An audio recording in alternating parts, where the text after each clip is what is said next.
Olha, quando se fala no dia de São Patrício, a gente pensa logo em quê? Verde, trevos, grandes festas, não é? Mas e se a história do homem por trás disto tudo for, na verdade, completamente diferente? E se essa história, que quase se perdeu no tempo, for contada por ele mesmo, com as suas próprias palavras e de uma forma que ninguém está à espera? É isso que vamos fazer. Vamos mergulhar na história de Patrício, mas não o da lenda, o do homem que encontramos nos seus próprios escritos. Ok, vamos lá ver isto bem. De um lado, temos o santo da lenda, o super-herói que supostamente expulsou as cobras da Irlanda e usou o trevo para explicar a Santíssima Trindade. Mas do outro lado, temos o que o próprio homem escreveu na sua confissão. E o que é que ele diz? Eu, um pecador, o mais rústico e até profundamente desprezível para muitos. Este contraste é brutal, não é? E é mesmo aqui, nesta diferença abismal, que está o centro de tudo o que vamos explorar. Como é que uma coisa se transformou na outra? Pronto, para começar, vamos olhar para o santo que toda a gente julga conhecer. O das lendas, das cobras, dos trevos e dos milagres. Pois bem, os mitos mais conhecidos, claro, a expulsão das cobras, apesar de a ciência hoje nos dizer que muito provavelmente nunca houve cobras na Irlanda depois da Idade do Gelo, depois aquela história bonita do trevo, que ele teria usado para explicar a Trindade, e claro, as biografias medievais que foram escritas séculos, mas séculos depois dele morrer, que o pintam quase como um mágico a lutar contra druidas pagãos. Mas o ponto-chave aqui é este: nenhuma destas histórias aparece naquilo que ele escreveu. O que nos leva, claro, a uma pergunta essencial. Se estas lendas todas não vieram dele, então o que é que o próprio Patrício escreveu sobre si mesmo? E a resposta, acreditem, está em dois documentos que são de uma raridade incrível. São as únicas fontes que temos do século V, escritas pela mão dele.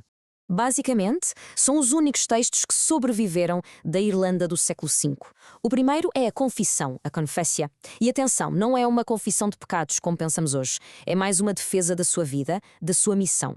O segundo texto é a Carta aos Soldados de Coróticos, que é no fundo um protesto super zanegado contra um chefe militar. Estes dois textos são a nossa única, e quando digo única é mesmo única, janela para o verdadeiro Patrício. E essa janela abre-se com uma humildade que é quase chocante. Logo, as primeiras palavras da Confessio são estas: Eu, Patrício, um pecador, o mais rústico e o menor entre todos os fiéis, profundamente desprezível para muitos. Parem e pensem nisto. Estas não são de todo as palavras de um santo superpoderoso e cheio de si. São as palavras de um homem que se via de uma forma radicalmente diferente. Ok, e para percebermos de onde vem esta humildade toda, temos que recuar ao início de tudo. A história dele, contada por ele, não é uma de heroísmo. É uma história de trauma, de fé e de uma transformação espiritual profundíssima. Tudo começa com ele como escravo, depois pastor e só depois crente. E a grande ironia aqui é que Patrício nem sequer era irlandês, ele nasceu para aí por volta de 390, na Bretanha, que na altura era parte do Império Romano. A vida dele deu uma volta de 180 graus quando tinha só 16 anos. Foi raptado por piratas irlandeses e levado como escravo, precisamente para a ilha que, mais tarde, ele viria a chamar de sua. E passou ali 6 longos anos, em cativeiro, a guardar ovelhas, completamente sozinho. Foi precisamente neste isolamento total que a fé dele, que ele próprio admite que tinha ignorado completamente enquanto era miúdo, simplesmente explodiu. Ele descreve uma mudança espiritual mas tão profunda, que dava por si a rezar mais de 100 vezes durante o dia e depois, outra vez, mais de 100 vezes durante a noite. No frio, na chuva, não importava.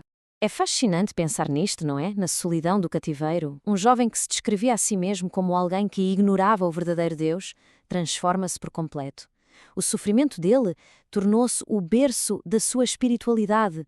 A fé dele não foi algo que ele herdou de forma confortável. Foi forjada no fogo da adversidade. Depois desta enorme transformação espiritual, a vida dele passa a ser guiada pelo que ele descreve como comunicações diretas de Deus. Os sonhos e as visões tornam-se literalmente um mapa para a sua missão de vida. Ele conta uma sequência muito clara de acontecimentos. Primeiro, houve uma voz num sonho que lhe diz que a sua fuga está para breve. Anos mais tarde, já de volta à casa, seguro, tem uma visão de um homem chamado Uitóricos que vem da Irlanda com umas cartas para ele. E depois, um momento decisivo. Ao ler uma dessas cartas, ele ouve as vozes do povo irlandês a suplicar: imploramos que venha e caminhe entre nós uma vez mais. Para o Patrício, isto não era uma sugestão, era uma ordem direta de Deus. E agora, isto aqui é absolutamente espantoso e revolucionário para a época. A missão dele não foi uma ordem da igreja, dos bispos, de ninguém. No século V, a ideia de um bispo atravessar voluntariamente a fronteira do Império Romano para ir evangelizar povos considerados bárbaros era impensável. Ninguém fazia isso. Foi um ato de pura convicção pessoal, de uma coragem que nem conseguimos imaginar. E tudo isto leva-nos então ao seu verdadeiro legado. Um legado que vai muito, muito para além do folclore e das lendas que toda a gente conhece. Vamos fazer uma comparação direta, lado a lado. A lenda dá-nos o quê? Um herói irlandês, um fazedor de milagres.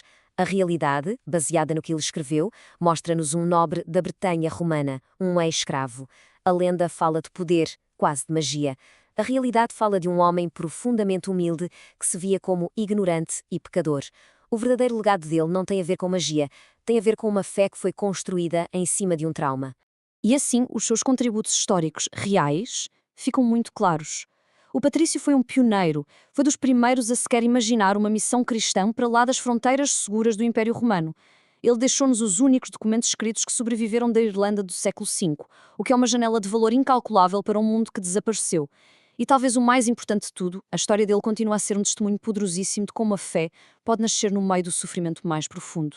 E isto deixa-nos com uma última reflexão. Pensem bem, a história real, a de um homem que foi raptado, escravizado e que conseguiu transformar esse trauma todo numa missão de amor e de perdão, precisamente para as pessoas que o escravizaram, será que essa história não é no fundo muito mais milagrosa do que qualquer lenda sobre cobras ou trevos?